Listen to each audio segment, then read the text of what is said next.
Every parent wants the best for their child. My daughter Lily was a fan of a cartoon show called The Powerpuff Girls on Cartoon Network. I remember her smile used to curl on my face as I watched her play, how she used to dart about the kitchen, arms stretched out, mimicking the sound of rushing wind. I was aware of how violent the show was, but I knew my darling was smart and knew not how to take such a show so seriously into the course of her own actions. Again, I was a parent and had to make sure she was looking up to the right people, or things for that matter.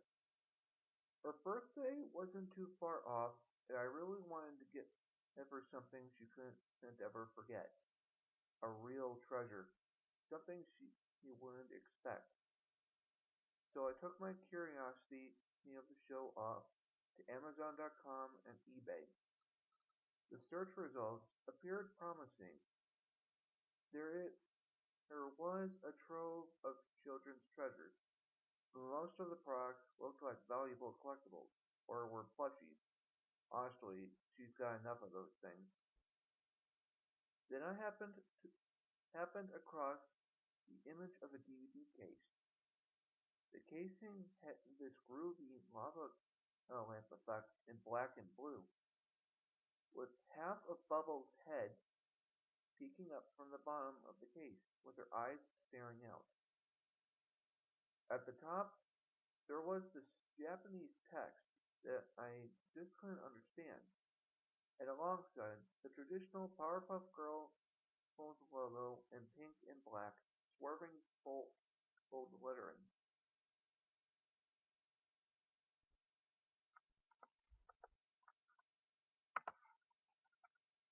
Oddly enough, there were no details about the product. It was to be shipped from Japan, though, meaning it would take a while for postage. So I emailed the person selling it, who replied, "There's just nothing like it," with no signature. Only selling it for a tenner overall, including the shipping, I took the chance to buy it. But I was wise to check the thing before giving it to my Lily. After all, I only want the best for her. When it arrived, I hid the package in my room until late at night. When my girl had fallen asleep, I took myself down to the living room, made myself some tea, opened my laptop, and removed the packaging. Just as it appeared on the eBay page, with no details, just the imagery. Not even a barcode or hint of credit. The covering was a shiny plastic as I opened it. I saw two DVDs with the same imagery description, with Bubbles' half head peeking out from the bottom. What threw me off guard more than anything was the certification. For some strange reason, although I'd received it sent from Japan, it had BBFC certification of an 18. An 18? Well, no way I am showing this thing to my Lily. I checked back on the account on eBay, but the seller's account had been removed. Gone. I was stuck with this thing. Damn. Regarding my own thoughts of the show, I felt it was my obligation to judge this thing for a while, for myself. How was I supposed to get rid of it without knowing anything about it? Well, the seller did, and it was because of my raging curiosity. Should I just bought her a plushie? I was still puzzled by how I was managed to be given what appeared a Japanese title from Japan, but was manufactured in Britain. If Britain certified it, surely there would be more copies around, wouldn't there? I concluded my own pondering, assuming it was a unique product, that there was only this single copy, and was perhaps posted to Japan in some form of special gift to whomever the seller himself may be. I put the first disc, simply entitled Episode, into my laptop. I plugged in the headphones to watch. It set itself up. It came up with a naked start screen, just black and white lettering, Episode, which I selected. The screen suddenly flashed white, just a second's worth of frame, making me a little uneasy. I swore I'd seen something in that single white frame, but I shrugged it off. Perhaps an error or some kind.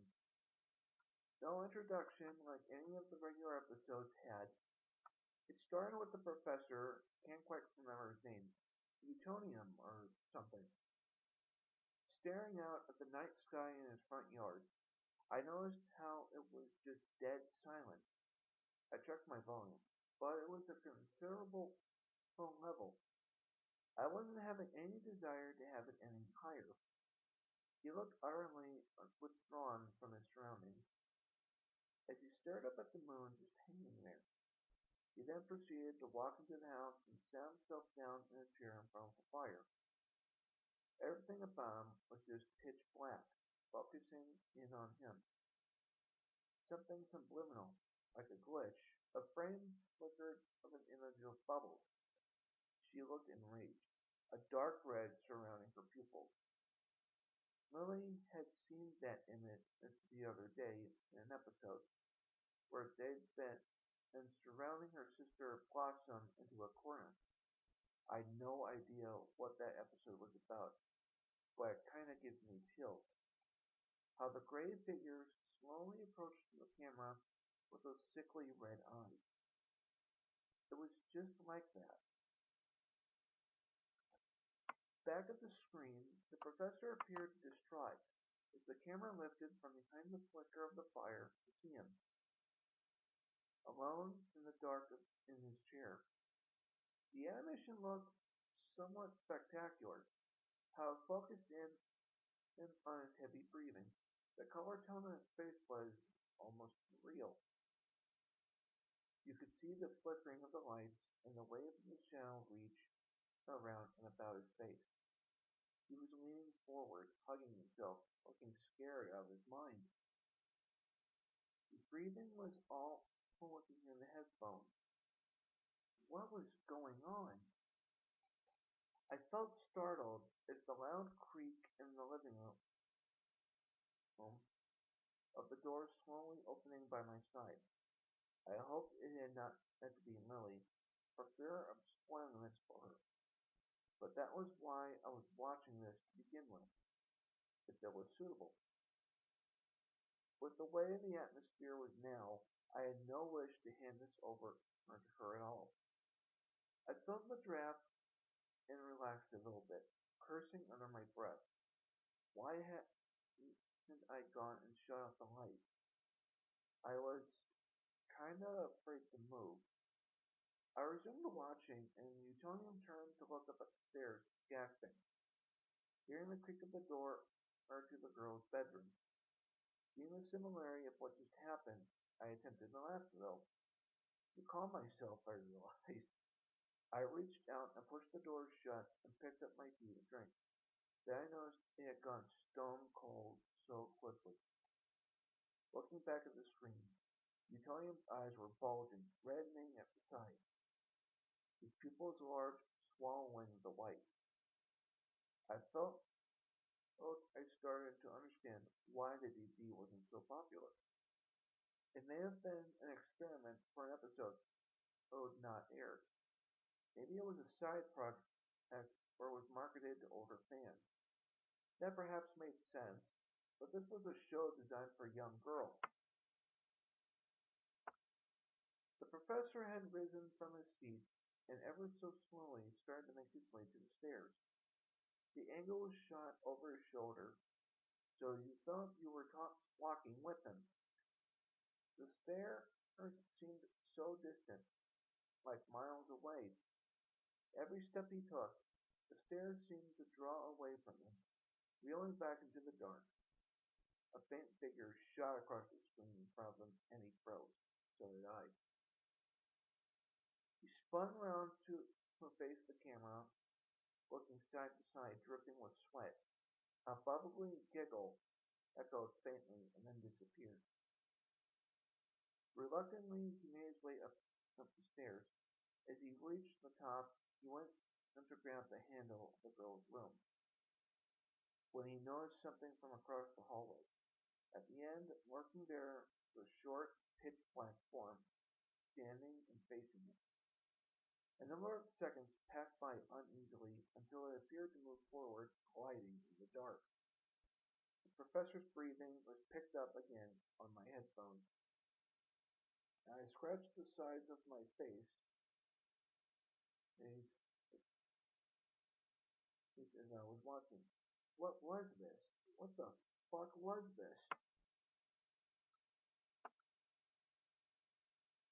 A bolt of warmth clutched at my shoulder, and I felt somebody's breath on my ear, with the word Asobu murmured softly from a pair of lips. I yelled, swiping out, looked blindly at the dark and switched the light on to find nothing. Absolutely nothing. I realized how loud I was and felt tempted to check upstairs for Lily in case I'd woken her. I pressed stop and listened out for not a single sound.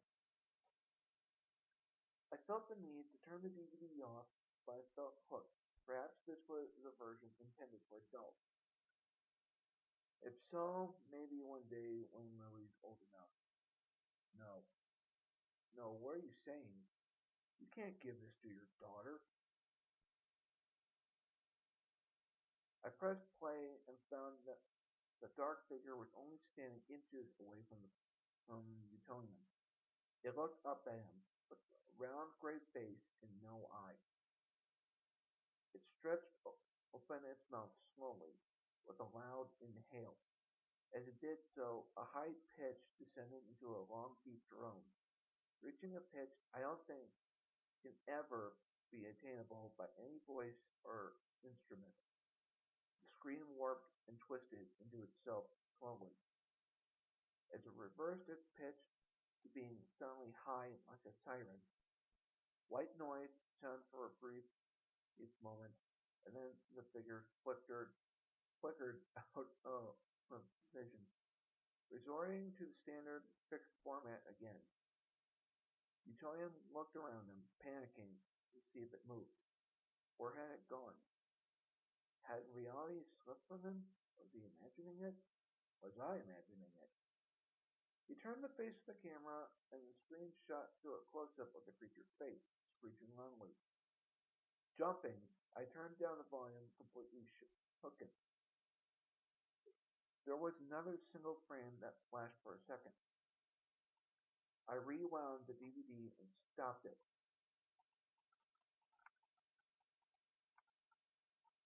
It was of her sisters standing side by side, all gray, and their clothes torn as if they were rotting or decaying. Smiles carved edgily onto their faces. Utonium burst into the girls' room to find the two were sleeping soundly and safely. Buttercup blossomed, but no bubbles. Something he had grown used to know. No. He got on his knees as he reached the side of the bed, watching them sleep. He smiled, stroking Buttercup's hair. Back on his feet, he looked to the end of the bed by the window, where the blonde darling should have laid to rest. A stark white form rose slowly from the end, darkened eyes and torn mouth, screaming. The screen went into black abruptly, cutting out the sound, and the title episode reappeared. It was finished. I sat in astonished silence for a second before I ejected it. I just didn't know what to do. What could I do with it? There was still the other DVD to watch. No chances. I didn't want to take chances of a young person stumbling across this.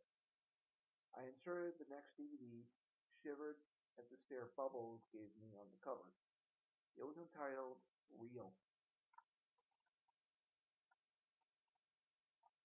This one did start out as usual. The theme played, and I felt when my heart calmed itself a little. The title announced again, Real, but no credits. Then another black screen card appeared with Japanese lettering, and then in bracketing, Asobu. Loud static and a collection of echoes sounding industrial, as if recorded in a factory, emerged before the screen went dark again.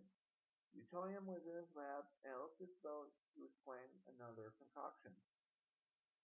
The girls emerged from behind him and watched him as he took the chemical X and poured the entire contents into the mix. A stern, determined look appeared on his face. The girls, frightened, kept a distance as the pot grumbled and smoke rose from the mixture. Utoyam stood back, disconcerted, before bubbles flew over the duly colored collaboration of gunk in the pot. The smoke, in a swirling, curling motion, swept across her face and invaded her lips to her throat, so she inhaled it, and as she floated. In a fixed state of puzzlement, she began to twitch. The light in the living room went out, making me jump. I looked about. Oh, stopping seeing the DVD for a moment, I had to make sure. There was flickering in numerous odd frames at her twitches. Somewhere, or, oh my, just unlike anything I'd seen. Most of the images were of the villain, displayed in a realistic fashion, that the girls occasionally fought in the series, for all I know. Some appeared mangled, deranged, or dead. There's just nothing like it. It went silent again, and there was static on the screen until it flickered back to Bubble, staring on at the screen with red eyes. Her color switched to gray. The soundtrack began again in reverse. She shot out through the ceiling. The girls didn't follow her, but stared out at the hole. Oh, she had made in the ceiling. I'll never forget this. The next shot was of the teacher, their teacher. In the classroom, at the desk, she looked towards the door Bubbles had entered as she glared over her at her, teeth bared. She threw herself at the screen with a high-pitched scream, surprising me again, before static sounded and switched to a real-life scenario. It was hard to make out. Several rippling lines ran up the video as it played. The recording was choppy and the audio rather weak. It showed a man in formal dress approaching the person holding the camera. It was handheld and jolted in some places. The entire conversation was in Japanese, and the man held an unnaturally large, stretched out smile throughout. His eyes contained greed and an indication of loathing, directed towards the camera. Judging by the surroundings, it looked like an airport. I frowned a little, puzzled. It resorted to static for a split second, then returned with clear picture, clear audio of a young girl holding exactly the same DVD I had. The Bubbles picture stared her down at me, as the girl stood up, smiling proudly at the unique specimen in her hand. The same language tripped from her. As she stood before the camera playing out Bubbles, it went fuzzy, and again, loud static. The emotion of it all tore suddenly. I found myself ripping at the material of my chair. Japanese was being spoken fluently, rushed, and in an apparent state tone, as the shaking and movements of the camera stopped and focused on a classroom of children in Japan, wailing and sobbing as they scrambled into the corner of the room. Desperation and horror hanging in the sound and sensation of it all. My heart just pounded like a jackhammer, especially when I heard the blubbering of the cameraman. He was trembling. A small figure stood at the other end of the room, dressed in a robe of gray, hiding itself from sight. The cameraman called out to somebody before a splatter of red hit the lens. The man bellowed, expressing grief and further sobbing. The children screamed and the focus died. As the camera flung itself back and forth along the hall, indicating the man running. The children following behind him with piercing yells. More blood hit the lens before it resorted to static and the cartoon returned to the screen. I realized something from when I watched it. The cameraman, the one recording it, a moment he was fixing his recording close to a mirror where the creature was standing. It was him, the one who sold me the DVD. I knew from his image on the account.